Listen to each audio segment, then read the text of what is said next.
orang maaf ngomong, ya, istrinya jauh dari agama, suaminya kiai, ustadz, siapapun ulama besar, tapi tidak ada kecenderungan terhadap agama atau malas ibadah, jangan harap anak itu jadi soleh dan soleh. Ngomong, mati kau tempo bangunan, ionian. Kenakalan mereka itu tidak menyebabkan dosa. Klimaksnya seorang istri itu durhaka kepada suami. Hati-hati ibu-ibu, ingatkan, ya. Klimaksnya apa? Durhakanya seorang istri terhadap suami. Seorang istri berani membentak suami. Bayangkan, ya. Padahal surganya itu berada di mana? Di suami. Ini keadaan. Maka kata ulama, kalau seorang istri, seorang ibu sudah rusak akhlaknya, maka kata ulama, salahul aulad bisalahil ummahat. Kesolehan seorang anak itu, ya, dengan sebab kesolehan ibunya. Kalau ibunya soleha, insya Allah anaknya soleh dan soleha. Bahkan ulama mengadakan riset, persentasinya itu 60-70% menjadikan anak itu soleh atau soleha disebabkan oleh didikan ibunya. Maka kata ulama, awwalu madrasatin al-ummu madrasatu aulad lil walad. Ibu itu adalah sekolah yang pertama buat anak-anaknya sebelum mereka mengenal sekolah, kenal dengan kawannya, gurunya, ya. Ibu sudah mengajarkan bahasa, ya, kalimat-kalimat itu diajarkan. Jadi kalau seandainya klimaks seorang ibu-ibu mengharapkan orang tua, keluarga menjadikan anak dan soleha, ibunya juga harus pertama kali harus terdidik dirinya untuk menjadi wanita yang soleha. Jangan sampai naudzubillah, karena kebanyakan ibu-ibu sekarang ini, ya, ahli televisi, ya, caknya bagus, caknya itu drakor. Apa drakor tuh? Bukan Dracula, ya, drama Korea. Wah, sudah ini kan, belum lagi sinetron. Wah, depan TV, laki balik, mana nak hidang makan, buka saji, tak kate, ubi kayu, ya, dengan bahasa yang kasar kadang, mbak DWO kah, mbak aku nak nonton. Ini kalau ada model-model mak ini, ahli mall, ada covid dia tak ke mall, tapi kami sekarang Ramayana nak tutup diskon, katanya mak itu, ya, kami, apa Pak Ustadz ke sana, pas ke sana mampir sendal putus, ada Ramayana situ mampir, diskon katanya. Aku juga tahu baik. Ami cak nak lebaran. Hati lagi yang mikir ke covid. Ya, yang ahli mall karena corona ini stop. Ya, yang ahli kemana-mana. Tapi kalau yang malas ibadat. Tapi kalau ibu-ibu sudah ahli ibadah, ya, menyiapkan waktunya untuk ibadat, menyiapkan untuk mendidik anak-anaknya, insya Allah anak itu akan jadi anak soleh dan soleha. Kenapa ulama bisa mengartikan, kok bisa mengartikan riset sampai 60-70% itu? Nabi Nuh alaihissalam itu anak istrinya tidak mau ikut dia. Nabi Nuh itu membuat kapal. Anak tidak percaya, apa gawe buat kapal? Ya takut kayak banjir. Kata anaknya, aku naik pucuk bukit. Buat kapal besar tadi itu, ionian banjir, sampai gunung tenggelam. Anaknya Kan'an, istrinya juga tidak mau ikut, maka ikut tenggelam. Tenggelam. Bayangkan, itu seorang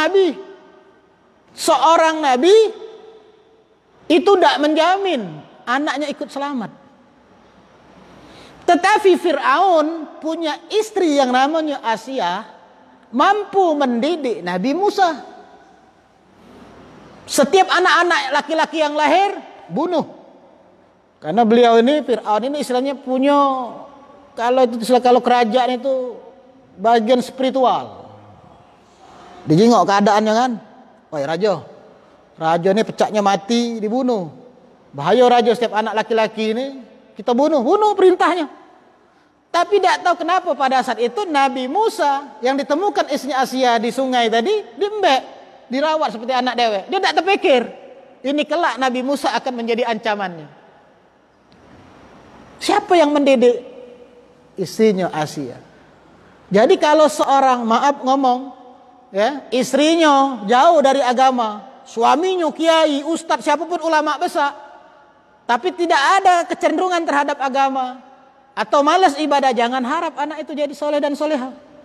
Tapi sebaliknya, walaupun suaminya ya orangnya kurang dalam ibadah, bahkan mungkin sholatnya bolong-bolong, tapi istrinya ibadahnya hebat, insya Allah itu anak jadi anak soleh dan soleha. Tapi kalau pacak dua-duanya, karena berjuangan kalau laki bae nyingok bini mak itu ekstra pikiran terus nak begawe. Ya, mak mano anak, mak mano istri, ya. Tapi istri kalau sudah soleha, berusaha untuk jadi soleha, insya Allah. Karena kita nih pengen anak-anak kita soleh-soleha, tapi kita dewek kadang itu meracuni mereka, ya, meracuni mereka.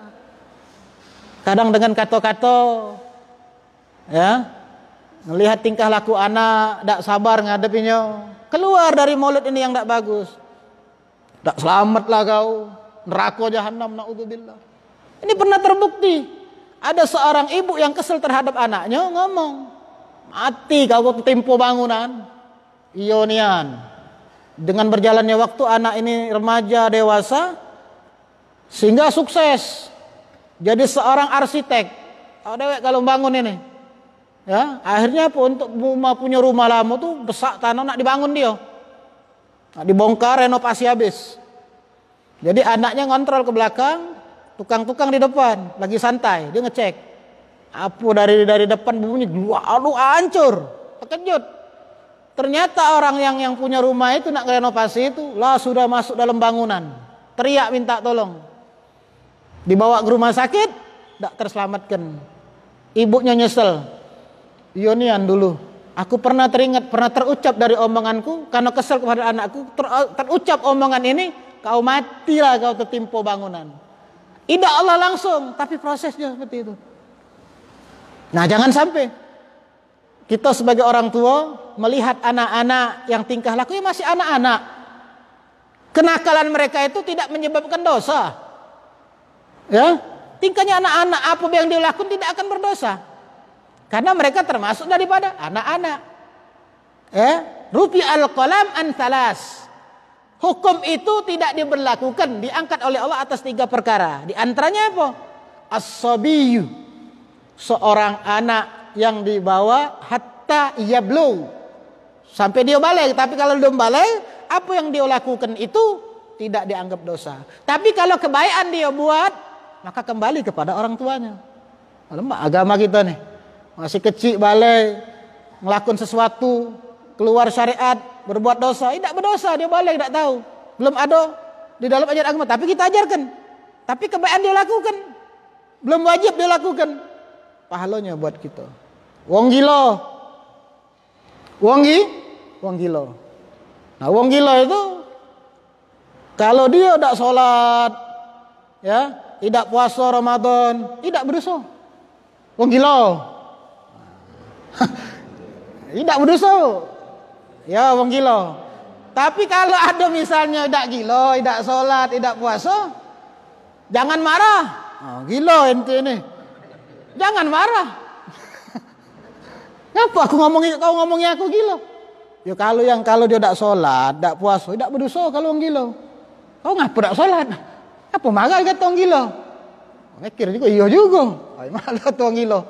Terus apa lagi? Wong yang lagi tidur, tiba-tiba bangun, ya, bangun jam 8. Subuh tadi, bangun jam 8. Tak dengar, tak azan tu tak dengar, tiba-tiba bangun jam 8. Nah, ini juga dia meninggalkan sholat subuh tak berdosa karena tertidur. Ya, ada tiga kelompok ini. Nah, selain daripada itu, Enggak boleh. Jangan pula tiap subuh bangun jam 7, jam 8. Pakai kunut. Duha pakai kunut. Subuh. Aku tiduran terus. Nah, itu bukan, jadi kalau sekali-sekali itu biasa. Namanya manusia. Ya, namanya manusia. Hadirin yang dimuliakan oleh Allah Subhanahu wa taala. Jadi kembali lagi, ya, kita sebagai orang tua siapkan anak-anak ini. Kita siapkan. Jangan sampai kita kaget anak-anak ini justru jadi musuh buat kita. Ya, musuh buat kita. Kita didik mereka ini anak sebagai investasi kita. Kelak kalau kita sudah tak katik lagi di alam dunia, balik ke alam kubur, siapa yang nak kita harapkan? Tetangga? Ya, belum tentu. Anak keturunan kita itulah yang kita harapkan. Doanya mereka. Ya, kadang sedih kita nih. Ya, kenyataan tapi seperti itu. Ketika orang tuanya meninggal, maaf ini kadang itu banyak terjadi. Anak-anaknya bukan dekat di situ baca Yasin atau apa. Ya. Malah kadang ngobrol. Ngobrol. Ya. Harusnya pada saat orang tua meninggal, duduklah di situ, temani jenazahnya. Baca. Ya. Ya kalau memang kita pada situ untuk nerima tamu silakan. Tapi kadang-kadang itu diserahkan galau kepada uangnya galau. Ya, minimal kita pacak ikut mandikan, nyolati. Ini tidak semua orang galau. Ada duit bayar. Padahal harapan orang tua itu bukan seperti itu. Pada itu anaknya pada yang mandikan, yang menyolati di rumah. Pengen sholat di rumah, bisa bawa ke masjid, tidak apa-apa. Karena doa seorang anak itu langsung. Ya, begitu juga doa kepada orang tua kepada anak langsung. Sekalipun itu orang tua ya tidak soleh-soleh amat itu kata bahasa orang Betawi itu. Tapi doanya itu tetap didengar oleh Allah Subhanahu wa taala. Tetap didengar oleh Allah Subhanahu wa taala. Maka generasi-generasi kita saat ini ya, alhamdulillah kita ini di Palembang ya, majelis banyak, mudah untuk belajar sekarang ini. Kalau orang-orang terdahulu susah luar biasa. Nak mencari satu hadis baik Imam Bukhari itu harus nyebrang pulau, benua, satu hadis. Kalau sekarang ini, wah luar biasa. Ya, dekat rumah lah banyak majelis. Ya, ulamanya sudah banyak. Jadi apa kaget kira-kira Allah bertanya itu, ngapo kau di dunia ini? Ya, aku sibuk ya Allah dengan dunia. Ya, sibuk urusan gawean aku, bisnis aku. Ya. Allah itu benci kepada orang yang pertama kalau dia di ilmu keduniawiannya, ilmu bisnisnya dia pintar, tapi bodoh di dalam ilmu agama. Benci. Bagaimana caranya? Maka luangkan waktu kita. Ya, luangkan waktu kita 24 jam yang Allah berikan. Nikmat yang Allah anjuk. Allah minta cuman ya di dalam satu hari satu malam itu paling tidak sholat 5 kali. Satu waktu paling lama sholat itu berapa lama Pak? 15 menit paling. Kali 5 berapa jadi Pak? Hah? 60? 75 menit. Waktu Allah anjuk 4 jam. Nikmat yang Allah anjuk banyak ada Pak? Banyak. Wa in ta'uddu nikmatallahi la tuhsuha. Jika kau hitung nikmat tak akan mampu. Allah ambil baik. Nikmat penglihatan. Nah, ini baru. Ditimbang dengan apa ibadah kita? Yang mana yang paling berat? Nikmat Allah ini apa ibadah kita selama ini? Tentu tidak akan tertandingi. Itu baru nikmat mata. Belum nikmat yang lain. Jadi kalau kita nak berharap masuk surga karena amalan kita, jauh. Jauh nian. Nak masuk surga dengan amalan ibadah kita. Ya, dahulu itu di zaman Bani Israel, Ada seorang ahli ibadah, ya, ibadahnya sudah 500 tahun. Karena nabi-nabi dulu umurnya panjang. Nabi Adam tuh umurnya 1000 tahun. Umurnya. Nabi Nuh itu 950 tahun lebih. Umur 480 tahun baru diangkat jadi nabi dan rasul. 480 tahun. 4 abad lebih dikit. Ya. Bayangkan itu. Ini ada ahli ibadah 500 tahun digunakan seluruh waktunya untuk ibadah kepada Allah. Maka diceritakan di dalam suatu kitab itu, ketika menjelang ajal nih, maka di dalam mimpinya ada seorang juga